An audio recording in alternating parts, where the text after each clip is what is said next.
You are listening to the A.P.E.X. Hour, hosted by Ryan Paul on KSUU Thunder 91.1. This show allows more personal time with our guests, allowing them to give us their stories and opinions. We will also give you new music to listen to, hoping you enjoy some new sounds and genres. Welcome to this episode of the A.P.E.X. Hour.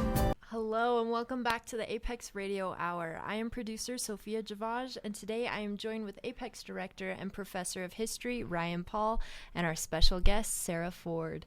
I'll turn it over to you, Ryan. Thank you, Sophie. And first, can I say, I think I speak for both Evan and myself, that we are grateful that you are back with us in the studio. It's good to be back. We're so happy to have you here. So we are here with the absolutely amazing and incredible and wonderful Sarah Ford, graphic designer, illustrator, photographer, amazing person of the world and universe. So Sarah, we should mention that you're here on campus talking about your primary vocation is as a designer of movie posters. Mm-hmm. Correct? So I always like to start with a question about kind of how we get to now. So can you tell me a little bit about where you're from and how you got to do what you do? Yeah, sure. Thank you so much for having me, and I'm so happy to be here.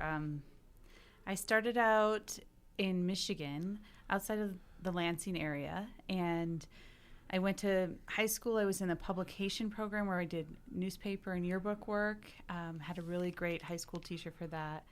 And when I graduated high school, it was a bit tricky to figure out which direction to go to. I had a hard time even graduating high school, to be honest. And I ended up at community college for 3 years, taking random art classes, whatever sounded interesting, and getting some of my prerequisites out of the way. And then from there, I went to art school, where I met Professor Christopher Graves, and he was my professor then. I was able to get a scholarship to go to art school because of my community college work. And eventually drove across the country to hopefully get a job opportunity that was offered, and landed in Los Angeles. So, I mean, correct me if I'm wrong, but movie poster design seems to be kind of a niche thing. I mean, do people grow up and, I mean, when you were taking art classes and like, did you think, you know what I could do? I could do that. Never once did that cross my mind.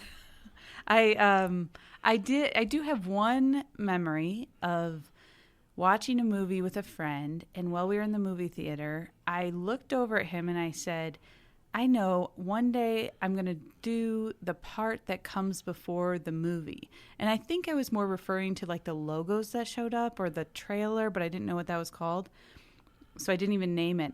And so that's kind of hangs in my mind as like, oh, that was interesting inkling into actually what I do now, that maybe I had a hint of.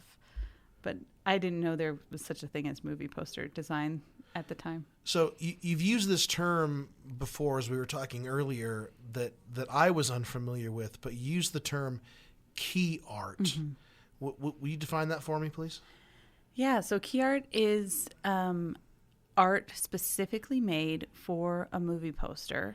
Or for a movie. It's the one sheet size, so it's just literally one sheet of paper that's 27 by 41 inches, and key art is the look or the brand of the entire film.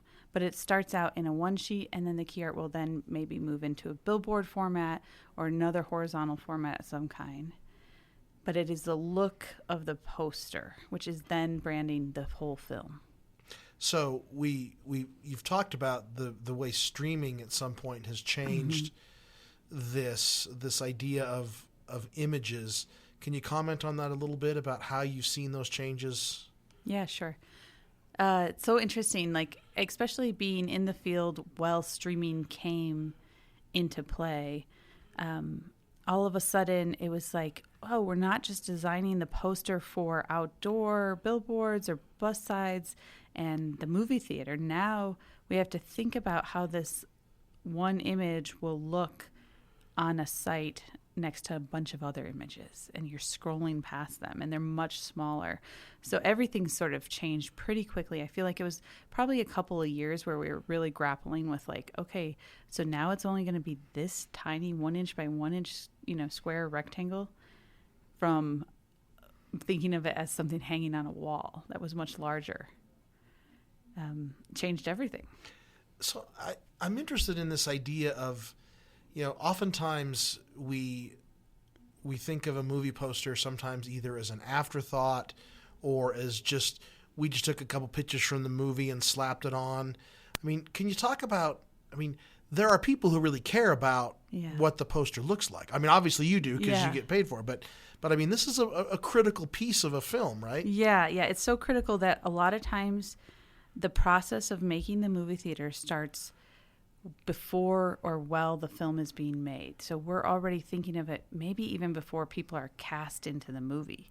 We're already trying to think about what will it look like, what are we selling, who was going to come watch it, and it's in play with the movie. So the movie poster and the director and the studio, they're all trying to figure out what is the whole tone of the movie. So the poster is very much alive while the show or the movie's being made, and it's developing. So and there's a lot of time and process that goes into figuring out exactly what that will look like. So is there ever an example where you've looked at a poster and said, oh, that's not like the movie at all? Yeah.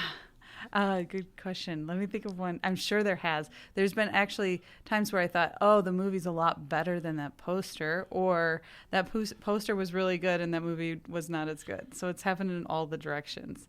Try to think of an example. The Shadow.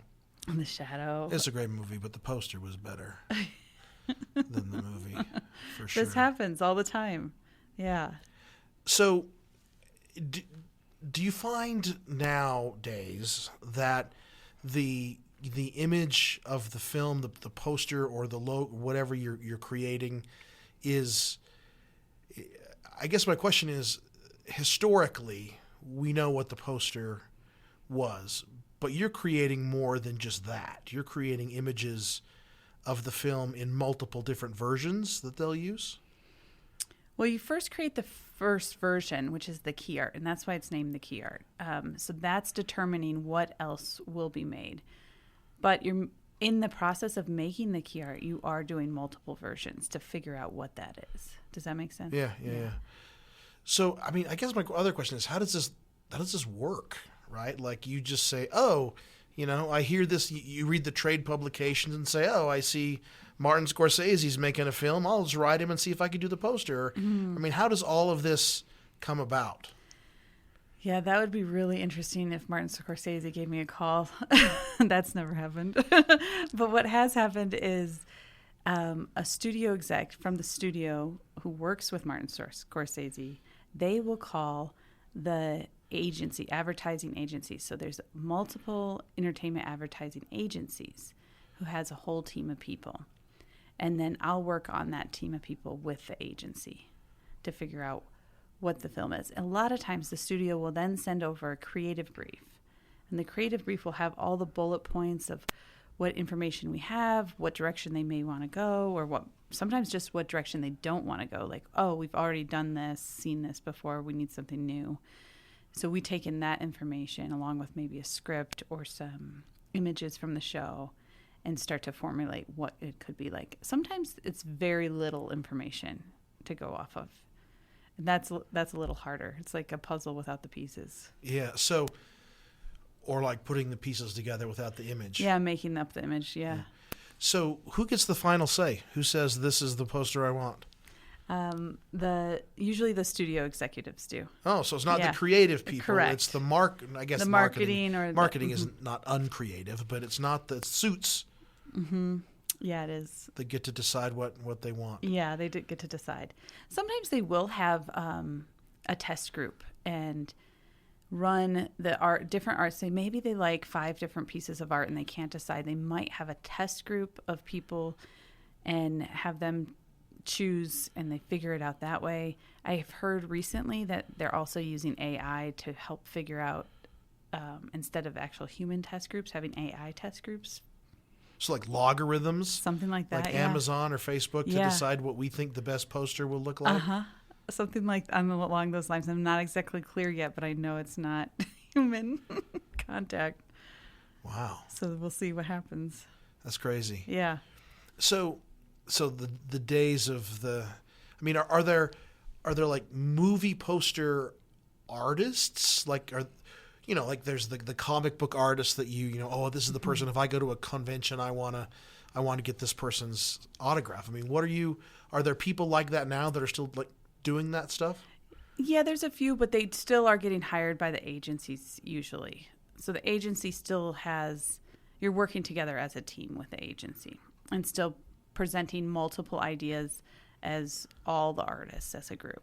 Some people so when you get a poster chosen, that's called the finish. And so some people might have more finishes than other people and kind of have their own style that they've developed. Like my friend Doug Tomash has done a lot of really great posters and won a lot of awards, and his style and knowing him is pretty recognizable. So that can happen. Oh, there's awards? There's like movie poster Yeah, Oscars? the Clio Awards. Yeah.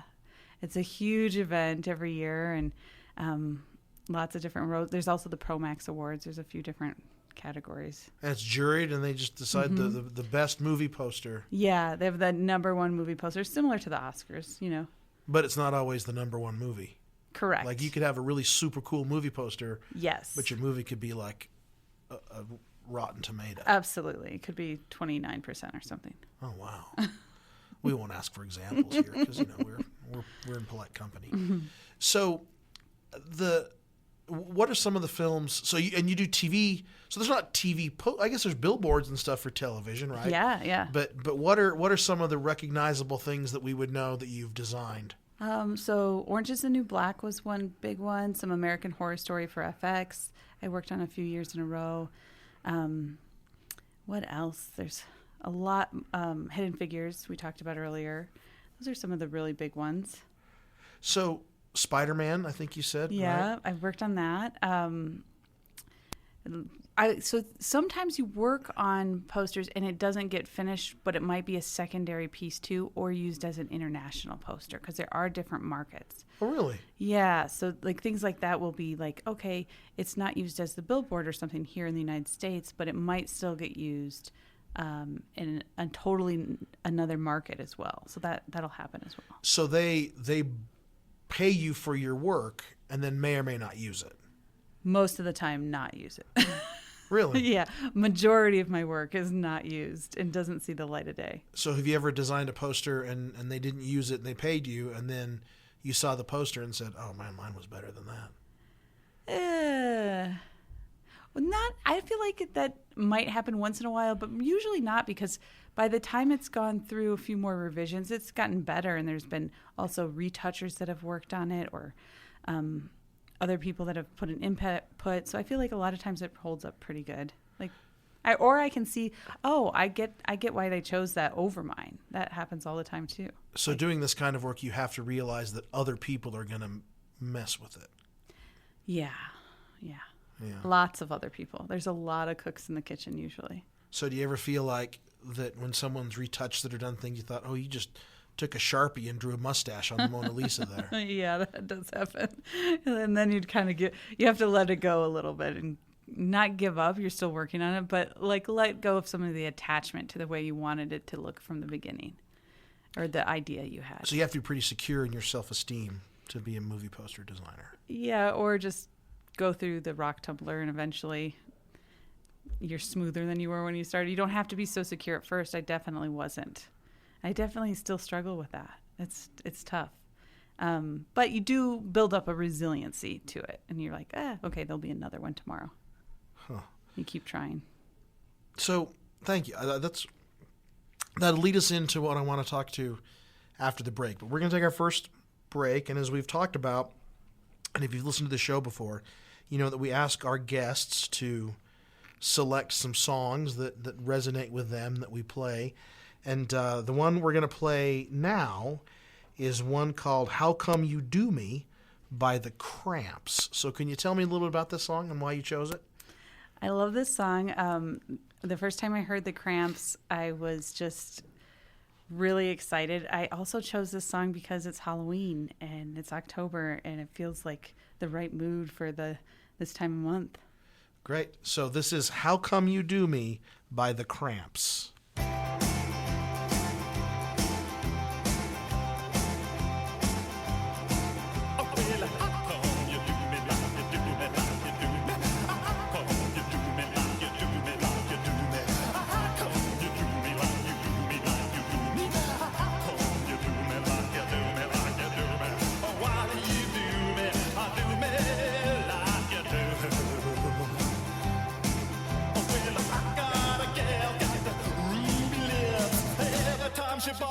she wiggles in the hips and said, how come you do me like you do me like you do me? How come you do me like you do me like you do me? Oh, why do you do me? I do me like you do. Let it rock.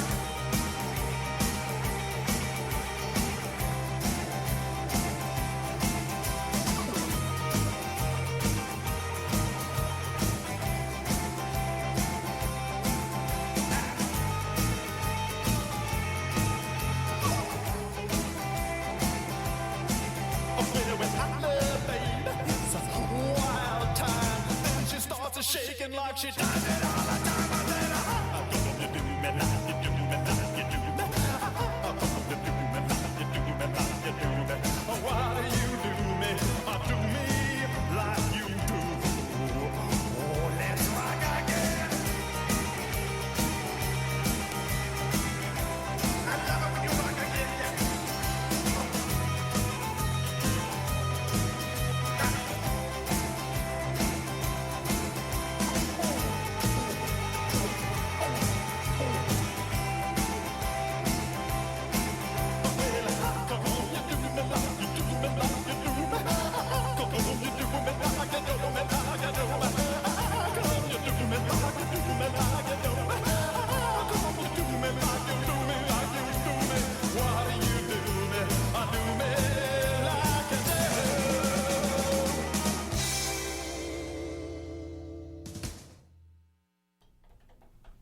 That was How Come You Do Me by The Cramps. You are listening to the A.P.E.X Radio Hour here on KSUU Thunder 91.1. I'll turn it back to you, Ryan. Thank you, Sophie. So we're here with Sarah Ford, a movie poster designer, among many other brilliant talents. So I want to talk about creativity. Mm-hmm. Because what you do is obviously in a creative field. So I'm sure that you get stuck sometimes and move forward. And I'm sure there are specifically what I would imagine in the world of Hollywood and entertainment, there's, perspective and expectations and we always think about the glam and the glitz versus the actual real muck that you work through. So the first thing I want to ask is how do you define creativity? I like that question a lot, and I like the idea that anything can be really creative. So many times I do hear people say they're not creative people, or I don't have a creative bone in my body. I hear that line a lot. And it seems to me creativity is, of the essence, the word creating. So already everybody we know has created something. I think gardening can be creative. I think making soup can be creative, all kinds of things. And so all of it, though, right, if we create something and it doesn't turn out like our expectations, say I want to create this really good soup recipe that I had at this restaurant, and then I go home and I try to create it and it turns out terrible, then all of a sudden I think that is pretty much the moment people decide if they're a creative person or not. If it didn't turn out the way they expected, they might label it, oh, I'm not creative. But if you notice, like, oh, there's a lot of room here to grow and figure out how to still get there, it almost becomes just like science or learning anything. I'm not going to know how to play a symphony right off the beginning when I pick up an instrument. It takes practice and dedication and doing it over and over again until you get it to somewhere you like. And then, like, even with a poster, like, I might have a direction I want to head, and it might not be able to get there, and it might go in its own new direction and be something totally different than I even expected, but it lands in a way of the feeling that I was going for. That can happen too, and I think that's true in photography a lot. So can you tell me about a time when you really in your life, whether it's in your movie poster design or in your other endeavors, really felt inspired by creativity, right?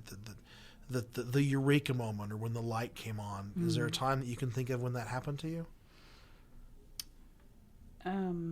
It hasn't been like that. It hasn't been like a light switch that turns on. Like, sometimes I might go to a movie or like look at, George O'Keeffe's paintings. But even then, it's like I go home and I might even forget about what just happened.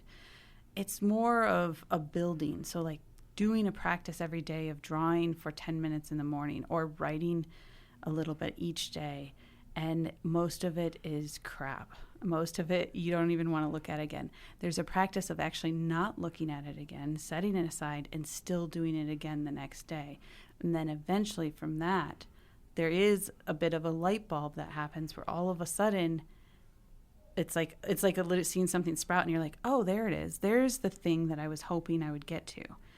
But it isn't just so quick as I think most of us would hope it would be. It's actually just over and over and over again. That's been my experience. So we've talked, I mean, in general, some people say that creativity comes from like an internal source, an internal well. Others say that creativity is an external thing that happens. How is it for you? So I have dyslexia and ADD, and a lot of times in school growing up, it was really challenging for me. I didn't know I had those things. And so it was really, there was this lack of understanding a way to communicate with words or in a traditional sense of academia, that I wasn't really able to get what I was feeling or thinking inside out because I would just not have the words for it. But what started to happen is I could draw something or I could make something with my hands or maybe like even just a crafting project. And all of a sudden it started to feel the way I was feeling when I would see it. And I was like, oh, that's closer than what words can ever do. And that's closer to what I'm trying to show the world. And so just because of the way my brain is, it doesn't always translate in the way of words. It a lot of times translates visually. So in that sense about translating things visually, what would the movie poster of your life look like? Oh, that is a great question. Oh, that's really, really tough to answer, but I think it would have to include some kind of montage with lots of different parts to it, because there's definitely parts of my life that I feel like are so far past, it doesn't even feel like this lifetime anymore. Living multiple lifetimes in one lifetime. So maybe multiple movie posters. So I can scroll past and choose the part of your life that I... Yeah. Maybe that's how it works in the next life, when we all have our life movie played, is that we can go through or people can go through and say, oh, this is the scene I want to see. Right. It's like, no, don't see that scene. Like in A Wonderful Life or something. Yeah, your bandwidth is messed up. So we on campus here have talked a lot about mental health and anxiety and depression and those kinds of things. Do you see any relationship in your life between creativity and art and overcoming anxiety, depression, those kinds of things? Yeah, absolutely. All of those things, and music too. And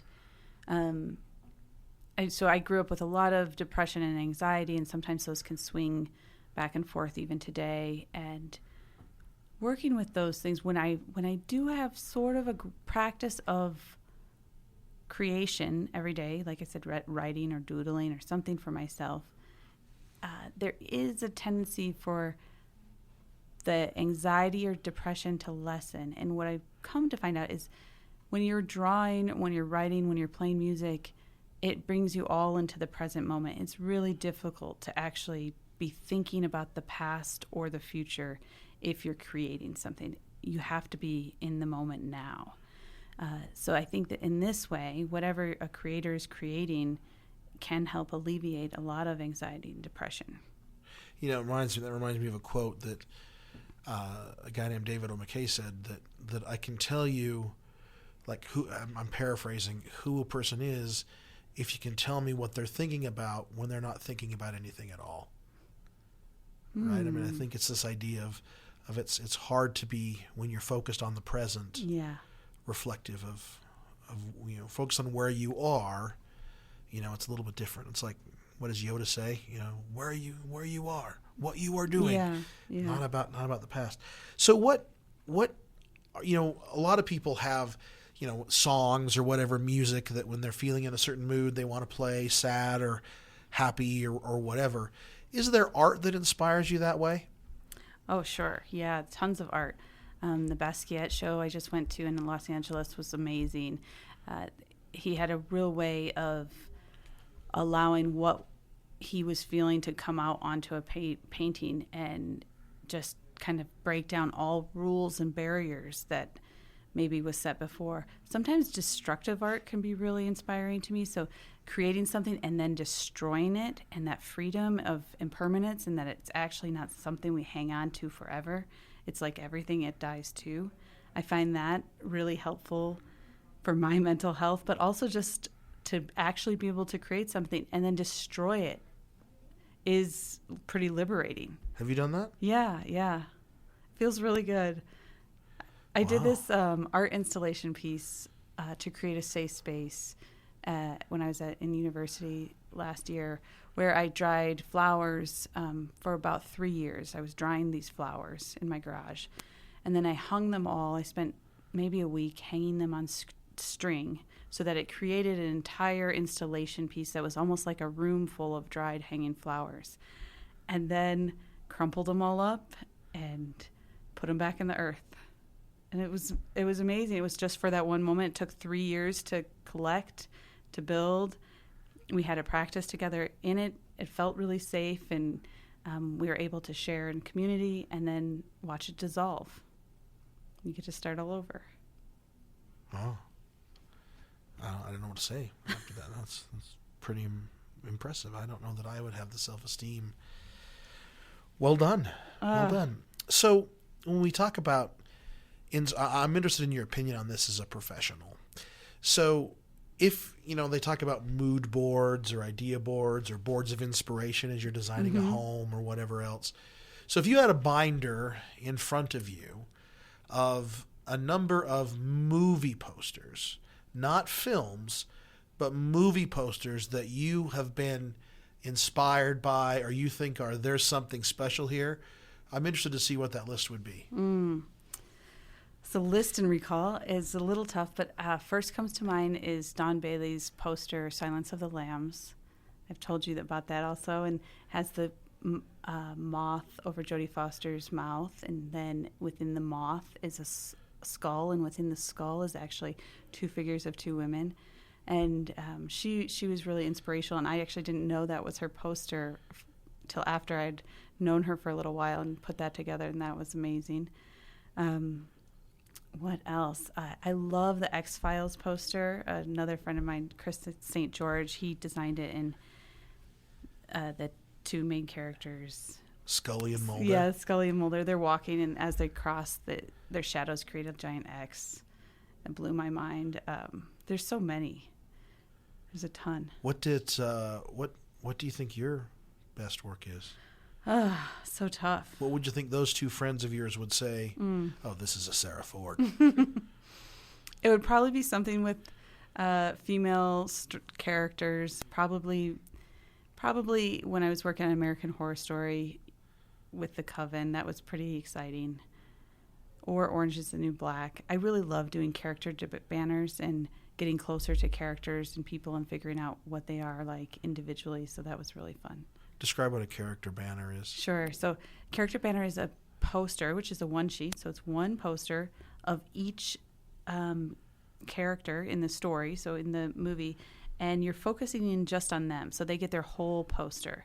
And a lot of times there's like a theme that goes with it. So they'll all look together like they work together. But you're really talking about each individual character in its own way. And they do those often? Yeah, bigger movies and TV shows they'll do. We, a lot of times as the designers, will suggest them along with the one sheet. So we'll have to design the one sheet first, and then we'll say, this would be a great movie to have some character banners for, and then also pitch that along with the original. Cool. Yeah. Cool. Well, let's move on to our next break. And this song actually, the group that I'd never heard of, and I spent some significant time listening to their music. In fact, I think when you walked into my office, I was listening to this group as well.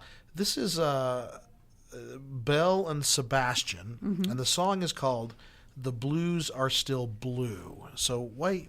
What's the story here? Belle and Sebastian is a great indie band, and I definitely created a lot of movie posters listening to Belle and Sebastian, and the blues are still blue. It's, it talks about color and theory and how color relates to our life, and definitely connects to creation. Okay. So this is "The Blues Are Still Blue" by Belle and Sebastian.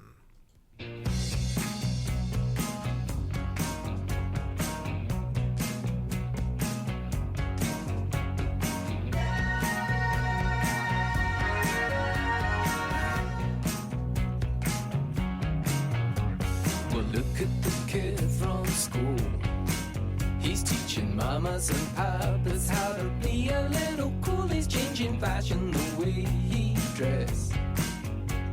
Attracted to old and the hoodies where the moody for the kid with the will to funky dances in secret. He's a part-time punk. Now she's getting off the plane. She wants to write a thesis on the population underprivileged. The kids fighting up the lane.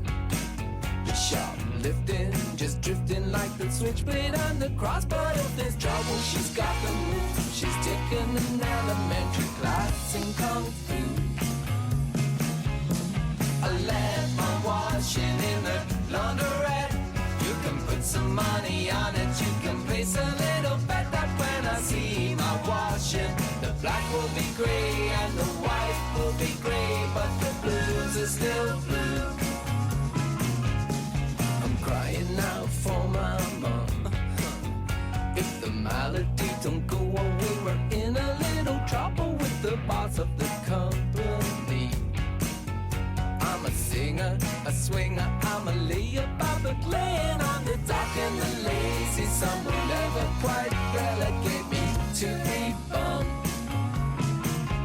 I left my lady in the laundrette. You can put some money on it, you can place a little bet up when I see my lady. The black will be white and the white will be black, but the blues are still blue.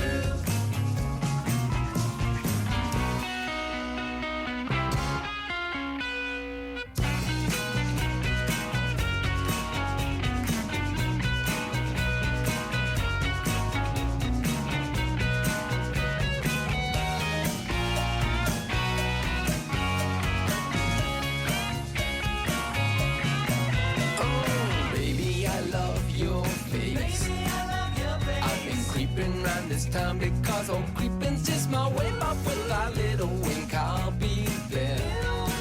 I'll be excited for a week, but then excitement starts to fade. I know you're young, but you're out of touch. Your French, your vocabulary's not quite full. I left my homework in the laundrette. I got a letter from my mama, which my stupid dog has said I hid behind the fence. Here comes a deputy head with the bark of the bulldog. He's not making much sense. I left my lady in the laundrette. You can put some money on it. You can place a little bet up when I see my lady. The black will be white and the white will be black, but the blues are still blue. I left my lady in the laundrette. You can put some money on it. You can place a little bet up when I see my lady. The black will be white and the white will be black, but the blues are still blue.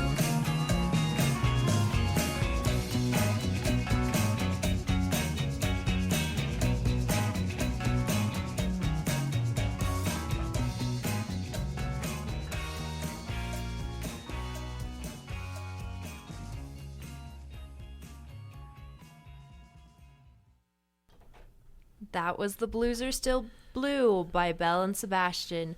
You're listening to the A.P.E.X Radio Hour here on KSUU Thunder 91.1. I'll turn it back to you, Ryan. Thank you, Sophie. So I want to talk about some other stuff that you have done. I know that you have, am I saying this correct, a Buddhist master's in divinity, and you, I don't know if describe yourself is the best way, but as a secular Buddhist. So I'd like to really talk about your spiritual journey and how this comes about. Yeah, it's a fun question for me. I found myself with a lot of anxiety and a lot of depression, and working in the entertainment industry.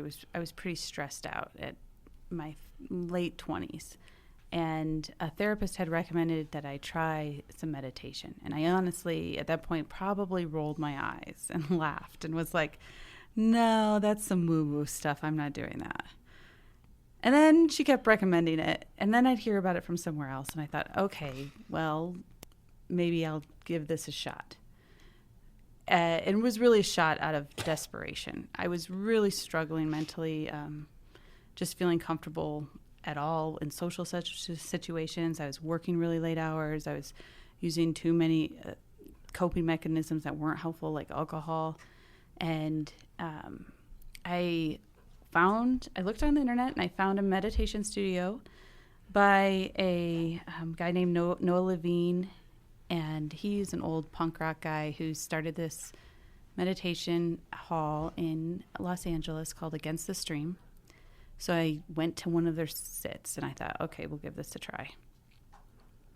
And they ended up having different meditations, different nights. You could try all kinds of things. And so different teachers, I kept going back. I started to make some friends and have a little bit of community there. That was really helpful for me. That was separate from the work I was doing. And eventually I found my meditation teacher there. His name is George Haas, and he does a lot of work on meditation and attachment theory. And he eventually started his own group called Meta Group. And I just kept sitting with him. And then he'd encourage me to do silent retreats. So a silent meditation retreat is going and sitting in silence and not talking to anybody and meditating from 6 a.m. until 10 p.m. for 10 days in a row. That was wild. But I kind of like extreme things. And so to me, it was a little bit like, cool, let's see what happens. So, I mean, can I interrupt Yeah, you? So, sure. Like, are you sitting with other people? Yes. It's like you're sitting in a room. Yes. I mean, yeah, for 10 days in a dark room, like a big, large hall, and you wake up, there's a bell that rings, and you wake up and you go and you sit in the morning. You don't talk when you all go to the cafeteria and eat, and then you go back and you keep sitting. Sometimes you do walking meditation, and then you go back and you just keep sitting. And there's some light instructions, so you're not just like guessing here. There's leaders who are helping, that have designed the retreat and helping you figure out what's the next best step. So you're working also on things like forgiveness and being in the present moment, and lots of really helpful things that you can look at that are deeper inside than maybe your day-to-day life, especially when you're so busy and working all the time or taking care of people. So I did that, and eventually, I did that for quite a many years, and eventually George was going to start his own center in Los Angeles right before COVID came, and then that scratched it. But he suggested that I basically said, oh, I want to come help with your center, and I was thinking volunteer, and he was like, well, you need a degree for that. And that started my wheels turning on, do I want to go get a degree? What would it be in, and how do I do that? And he pointed me towards the Buddhist MDiv degree at University of the West in Rosemead. It was really close by. It was a beautiful campus. It was COVID, so I had some time. And a lot of the classes were online at the beginning, so that made it a little easier to decide to do it. And then when my internship was working in spiritual care at the Children's Hospital in Los Angeles, which is a trauma triage hospital, and you're an interfaith chaplain is the role. So you're there to support any faith and people with no faith. And being there probably one of the most horrific or challenging points in their life, where their children might have cancer or might have had a terrible accident. Maybe they passed away. It's absolutely difficult. This is my best word. It's very difficult. And being there for the family and trying to help their spiritual needs get met, and really just practicing deep listening was a huge shift in my whole practice. And so I was lucky enough to have that opportunity all summer last summer, and it was pretty life-changing for me. So forgive me, what is the definition then of a secular Buddhist? Yeah, I was always wondering that too, because I probably started out agnostic as a child, and then was a pretty hardcore atheist for a long time. And then I started meditation and using Buddhist practices, and some people would say, well, Buddhism is a philosophy, it's not a religion. And then I was like, well, some people it's a religion for. And then a secular Buddhist is really defining on truth. So what is truth? So is Buddhism the truth of everything? Like maybe Christians might feel like Christianity is the truth of everything. I still feel very open about not knowing what the truth is, but I have a very strong Buddhist practice that helps guide me and helps me with morals and ethical values and things like that. So this journey that you've been on has, centered you? Focused you? Is that what you would say? You're obviously a different person on the other end of this. Yeah. Those are great words for it, but it's been such a long, slow process that they also feel like maybe not enough to explain it all either. Waking up and meditating every morning versus just getting up and going is a very different way for me to live, and it's something that's built slowly over time in the same way of creating things every day. Like, I just started to notice that these little patterns influence my life in a really big way. And actually, the big things that I do to try to change my life don't have nearly the impact as the very small decisions. I think that's a brilliant point. The idea that, these small practices have led to bigger things, right? You often think of the funnel as wide at the top and narrow at the bottom. Mm-hmm. But if I'm correct, if I'm wrong, you're inverting that idea that things were wide at the bottom and now they're becoming more focused and narrow at the top. Yeah, and I think that by learning to pay attention to my thoughts, by learning to pay attention to my physical embodied sensations while I'm working, I started to just notice that these deadlines that I was on in the entertainment industry really were kind of meaningless to me.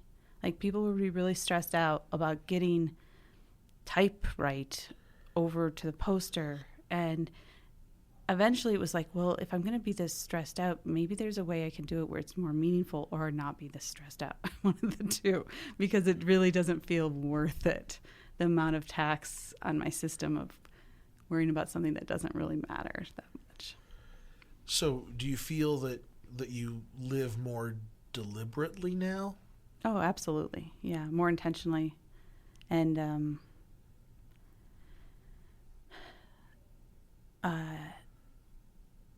there's just like a reminder to come back to what is important. And so I think that is the deliberate hope I can have each day. So I guess the next question then is, in your, and I realize this is different for everybody, but what's important? What's important to you? Kindness. Kindness is probably the most important thing to me. I've just seen it transform all kinds of people in all kinds of ways. And myself, just learning to be kind to myself has transformed me. And if we can all learn to be kinder to ourselves, we're actually then nicer to each other also. It sounds so simple, and it's a lot of work. It's interesting that we were talking the other day about this decision that you had deliberately made in your life about the direction of your career. Mm-hmm. And you had not reached where you had not begun this spiritual journey yet, right, when you made that decision? Or were you in the process? I guess it was a longer process, because that was probably 2016, and I had started meditation in 2010, so I was probably 6 years into pretty regular practice of meditation. So would you be willing to share that experience? Yeah. I had finally worked as a creative director, which was something I had been striving for and trying to get through to. And there were very few women creative directors that I even knew of. So I was really excited. Things were going pretty well, honestly. But I was working a ton of hours in pretty toxic environments. And eventually there was an opportunity where the company I was working at was going to have layoffs. And I decided that it was just time for me to also go and work for myself, because it seemed like I was able to have a little bit more freedom in working for myself than I would when I was working directly with an agency, where I was being emailed and called in the middle of the night or on the weekends and constantly just being inundated with work and to do things. And everybody else was too. So we were all stressed out in the same way. But by working for myself, I was able to just manage the amount of time I was spending working. And that was really valuable to me. And mostly for my nervous system. I can't say like it was like, oh, I'm going to do this because this is the right thing to do. But at that time, I had finally had a partner that supported me and supported the decision, so it made it easier. And I just didn't want to feel so stressed all the time. And I didn't know else how to do it. So, I mean, that's the typical the trajectory of something that you would do was you work in this creative agency, and then you start your own, right? And other people work for you, and you're the one that's pitching and selling business and managing other people. And that started to happen pretty early on, and I started to hire other people to help me out with projects, because I was getting clients directly from the studios, and that was really, I mean, I guess I would have thought that should be really exciting, and like all arrows pointing towards go, and all arrows pointed away, and they were red, and they were like, no, you're going to be working even harder, you're going to be even more stressed out than you ever were. And I just decided not to pursue that and stick to just as a freelancer, where I can work with an agency who already has tools in place to help negotiate a lot more than I could do. And they just call you and say... And they call me, yeah. And a lot of times it's my friends and it's people I miss and care about, and we get to work together again, so that's really lovely. They call me and they might say, are you busy this week? Can we book you for a week or this month, depending on how much work they have? And right now those calls are slim to none, because the actors and writers are on strike, and the writers are no longer on strike, but the actors are still on strike. So do you find it difficult to separate work from Sarah Ford? Or with the new, I don't know if enlightenment's the right word, but with this new path that you're on, do you feel that you've reached that balance? Yeah, there was, I don't feel near enlightened. I do feel that I'm more authentically myself. I think there was a moment there when I was starting to meditate that I was embarrassed to tell people I was meditating. It felt like a little bit like, oh, that's my secret. I'm doing this thing on the side. And then eventually I started telling people, and they're like, oh, that's cool. Or really just supportive. I had the opposite reaction, and I started to live more how I wanted to live. And so that matched with who I was internally. And things started to feel more like I could actually just be myself. And then that I would show up into agencies with that more authentic self and be able to say, no, that doesn't really work for me. I can't do that. I had to learn to say no, too. That was a huge part of it. A lot of times I would just do things because I needed it done, and learning to say, well, that's actually not going to work out was a process. Which is kind of an un-Hollywood scene way, right? Yeah. It's not very Hollywood at all. You want to say yes. The yes man. Yeah, that's amazing. Let's go into our final break with another song that more and more makes complete sense to me why you chose it, but I'm interested to hear what you have to say. This song is called Rebel Girl by Bikini Kill. Yes, I'm so glad you chose this one to share. I mean, Bikini Kill's amazing, and so inspiring of being a female in a world that's predominantly male art directors. That's it. Okay, well, let's hear Rebel Girl by Bikini Kill.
That was Rebel Girl by Bikini Kill. You are listening to the A.P.E.X Radio Hour here on KSUU, Thunder 91.1. I'll turn it back to you, Ryan. Thank you, Sophie. And we are so excited that you're back for this part of the show. Woo! If you've heard our show before, or our podcast, this is the last segment that we talk about what's bringing you joy this week. So we'll start with you. Sarah Ford, what are you currently watching, reading, listening to, or playing that is bringing you joy? Just one. You can say as many as you want. Oh. So this is maybe a little bit of a surprise. There's a book called Love and Rage by Lama Rod Owens that I'm reading right now, and it's really about how your anger is also your liberation, and it's amazing. It's so good. I recommend that, and it's just been allowing me to feel angry when I feel angry, just having the actual feelings you have. He's just really inspiring. I like to do audiobooks, by the way, so I'm not actually reading this. He's inspiring to listen to. And then the other thing that's been bringing me joy is taking long hikes. And I just hiked Mount Baldy not that long ago in California, and that was really hard. And I'd been wanting to do it for maybe 15 years, so it felt like a huge accomplishment. And also, I couldn't breathe. And at the top, my friend and I, Jitsuja, we were taking step by step and being like, okay, just take 5 steps and then stop and breathe. Take 5 steps, stop and breathe. Over and over and over again. I often have that, when me as a bald guy walk into the room, people will stop and have to pause to take a breath. Great. Yeah. Thank you very much. Evan Miller, what are you currently watching, reading, listening to, or playing that is bringing you joy? Yeah, so during the break we discussed a little bit. I know it's not bringing me joy is my statistics textbook, so that has been consuming a lot of my time. But I usually listen to a lot of music while studying, and a lot of my music has just become dull, and I just need something new. And so I started listening to a podcast. It's called The Game with Alex Hormozy. It's based around business, but he had a really good one that was talking about ignoring doubt and embracing success, and just how it reminded me a lot with just what Sarah's been talking about with her art, and something so vulnerable. You can put a lot on the line with putting something personal out and just putting a lot of time into something. So I thought that was awesome, and to embrace that success that comes, and embracing failure as well. So great. Thank you, Evan. Sophie Javage, what are you currently watching, reading, listening to, or playing that is bringing you joy? Okay, so I grew up in Las Vegas, so I'm not used to cold weather, but here in Utah, it gets significantly colder and it definitely snows.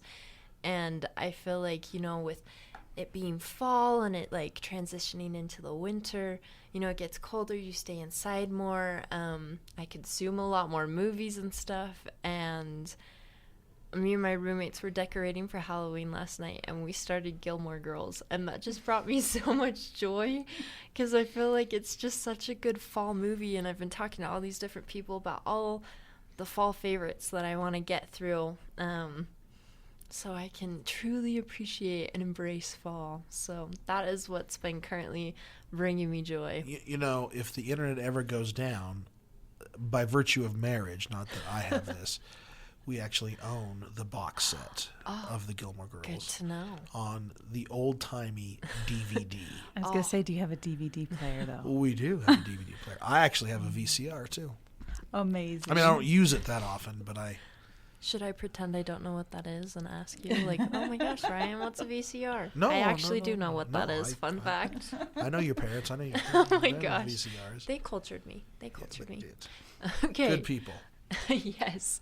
Okay, Ryan, what are you currently Yes. watching, reading, listening to, or playing that is bringing you joy? I am listening again and again and again to someone who I am constantly inspired by. No matter what mood you're in, I listen while I cook, I listen while I clean, I listen while I drive, and that is the music of Ella Fitzgerald. There is no... you can't even describe it. I mean, in anything you want. And I'll ask, we have Amazon Music, So Alaska, many years ago, back in the CD era, they released the complete songbooks of Ella Fitzgerald, so all her recordings. And I just will say, ask Alexa to shuffle the recording. That's like 17 hours. I mean, I don't listen to her for 17 hours, but it's just amazing the range and idea of that amazing woman and her voice. Her voice is just incredible. So the music of Ella Fitzgerald is what is bringing me joy this week. So with that, we want to thank Sarah Ford for being here. We want to remind all of our listeners to answer this question: and what will your story be as you ponder the next week? And we're going to go out for the A.P.E.X. Radio Hour with a song, and I am so glad you chose this band. This dates me a little bit, but this is the band Echo and the Bunnymen, and the song is Bring On the Dancing Horses. So what do you have to say for us? Oh, first I have to say thank you to Sophie, Evan, and you, Ryan Paul. Thank you for having me, and I just hope we can dance ourselves into the fall, get through whatever the week brings and the next day, and try not to be too heavy with it all. Okay. Well, thank you for listening to the A.P.E.X. Radio Hour. This is Bring On the Dancing Horses by Echo and the Bunnymen.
Made of stone, Charlie Clark,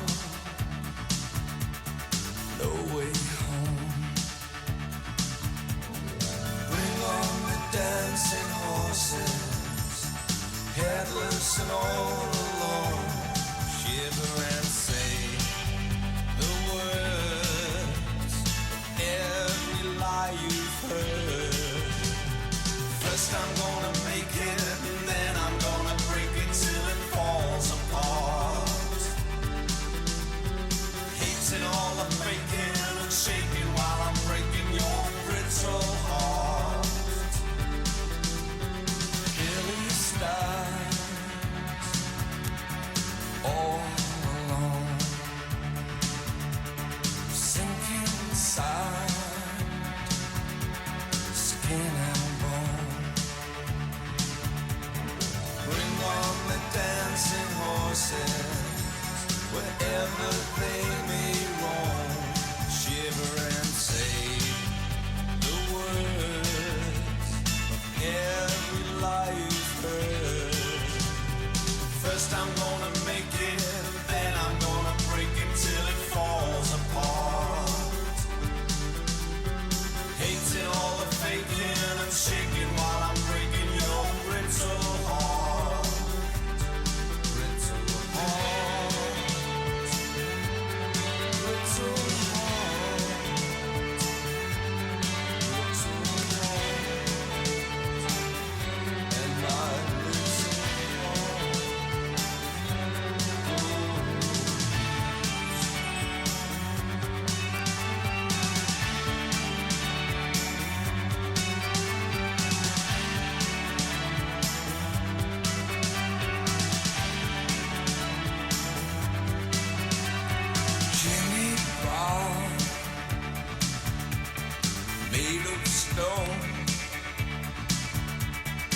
Golly claw, no way home.